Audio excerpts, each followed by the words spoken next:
So, Wolves have been making moves, hijacking Pedro Lima from Chelsea, and I'm very glad to see that because it's really annoying me that Chelsea keep signing everyone to stockpiling talent, but they could be making a move for a striker and attacking player who is versatile. He can play out wide and a bit deeper, but predominantly a number 9 in Celta Vigo star Strand Larsen.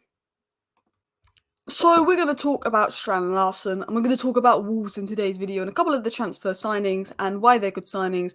And I've done a little bit of analysis on the players, so I'm going to give you guidance as just a neutral fan's perspective on Wolves transfer business. And I think this signing could be a very good deal, and I'm going to explain why in a second.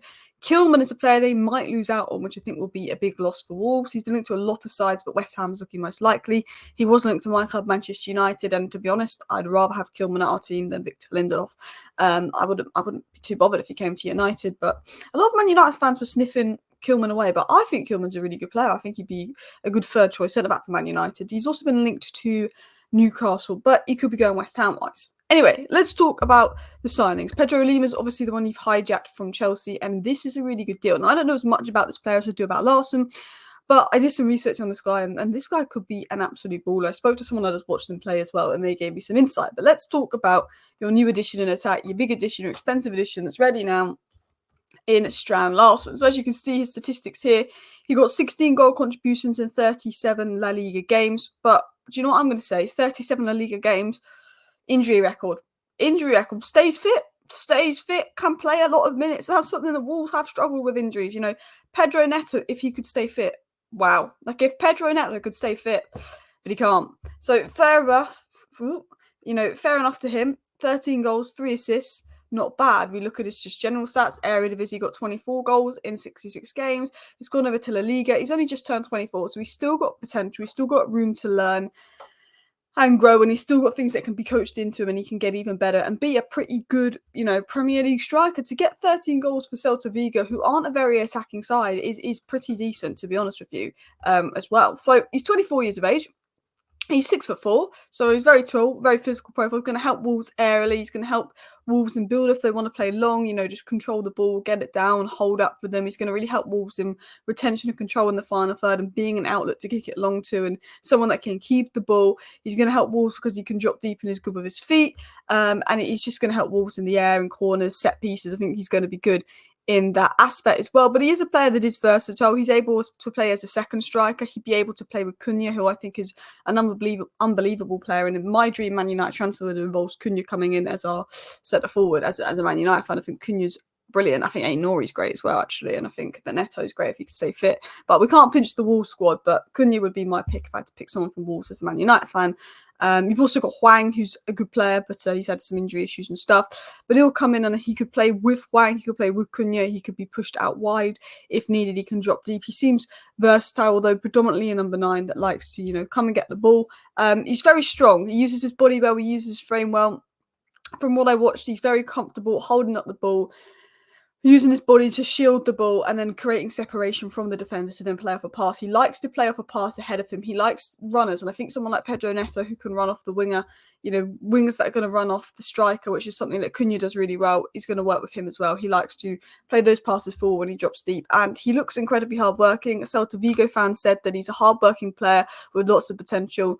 There's still areas of his game that is raw, but he has what it takes to be a top player. He'll give everything for your club and he'll look to score. He'll look to improve the team. He'll provide a focal point, is what a Celta Vigo fan said to me. So let's use Data MB to do a little bit of comparison. So this is from the Data MB website, really good website to use. And this is some comparisons on the players here. So, we're lagging. So if we compare his metrics and statistics, and obviously different systems, so you can't really use this to compare if he's better or not, but you can use this to get an understanding of his kind of style. Aerially, he is better than Hwang and he is better than Cunha, and I think you could probably have guessed that with his physical stature and watching him play. Non-penalty goals, again, all very equal, but he does have a higher XG created for him, which could either suggest that he plays for a team that creates more chances or he gets into better positions. Obviously, Cunha is going to be top with offensive actions, expected assists and passes into the box, which is, again, why I would love him at Manchester United, because we don't create any service for our strikers, so we need a striker that creates service for our wingers. And then you can look, he's similar to Hwang in a lot of metrics there, but aerially he does succeed. So let's compare him to other Premier League strikers here. So if this is a comparison of him to other Premier League strikers. Now, you've got Erling Haaland there. His XG, his non-penalty XG is crazy, but he's got the same aerial statistics as Erling Haaland for you there.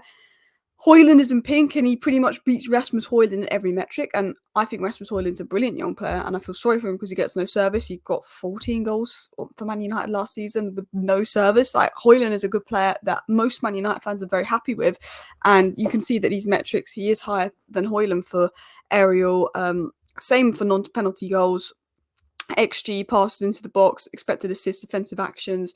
You compare him to someone like a Dominic Solanke, he had a very good season, and again, his metrics are very similar to Solanke. Solanke has a higher XG than him, and Solanke has slightly higher non-penalty goals than him, but he's only just higher, but that's because he's got higher XG. If you look at the goal and XG statistics, he's the same as Solanke. You look at aerially, he beats Solanke. You look at offensive actions, Solanke just beats him. But if you look at expected assists, he beats Solanke. If you look at passes into the box, him and Solanke are the same. And if you look at passes recorded, he's higher than Solanke. So Solanke's had a very good season. You can compare them. You can see there's a lot of similarities between him and Solanke. And that's, something that, he's a good player there in Solanke that, Bournemouth, because he's English, would probably charge a fortune for and a little bit too much for. So that gives you a bit of indication of who he is. From the analysis I did and what I've watched of him and what I know of him and the people I've reached out to, this is my sort of guessing on him. He's happy to drop deep and receive the ball, and he often moves more to the left when he gets the ball. He likes to run that channel. He's one of those players that has a strong frame, that is good at holding up the ball, will help for control and retention in the final third, and he can, use his body and his strength very well to create separation between him and the defender. He likes to link up with the attackers. He likes to play the ball forward. He likes attackers that run ahead of him, which is something that Cunha obviously brings as well. In front of goal, he's clinical. He is someone that has an eye for goal. He likes to get in the areas. He likes to get on the end of crosses, set pieces, likes to make runs. He likes to do 1-2s with players, and physically quite strong in the box, able to keep the ball and lay off little passes. He has overperformed his XG, which again would suggest he's clinical, but he's also got that hunger to score. He's comfortable with the ball at his feet. He's more than willing to take on defenders. It's not a massive part of his game, but he can. I think he's in the 73rd percentile for take-ons as a striker, so he's very capable of that. He often plays key passes into teammates, and he's quite clever at drawing and winning fouls, as well as being good aerially. So that was a little bit of analysis I did on him. I now want to talk about a player called Pedro Lima. So on one of my other channels, I was just ranting about how annoying it is that Chelsea just seem to sign every youngster, and then I was just celebrating like Chelsea didn't get a youngster, like Chelsea got beaten to a transfer, and that was the young 17-year-old Pedro Lima, and he's so much better going to Wolves, because Wolves buy players with purpose. Chelsea just buy players, stockpile them, and hope that some of them work on, and then they'll just sell the rest and never give them a chance. He is a right back, but he's a very attacking-minded right back. He could play right wing back, he could play right mid. He's more like Ait Nouri, very, very much better, I think, going forward. From what I've seen, and I'm not going to lie, clips and very little bits of him and people I've spoken to, insanely technical. I spoke to someone who's watched him play and knows a lot about South American football. He said ridiculously technical. He showed me the footage. He showed me his work. I was like, okay, he looks like Bosch. He gets the ball, quick 1-2s, in and out, flicks, tricks, play it, pass and move. He looks like a very technical player.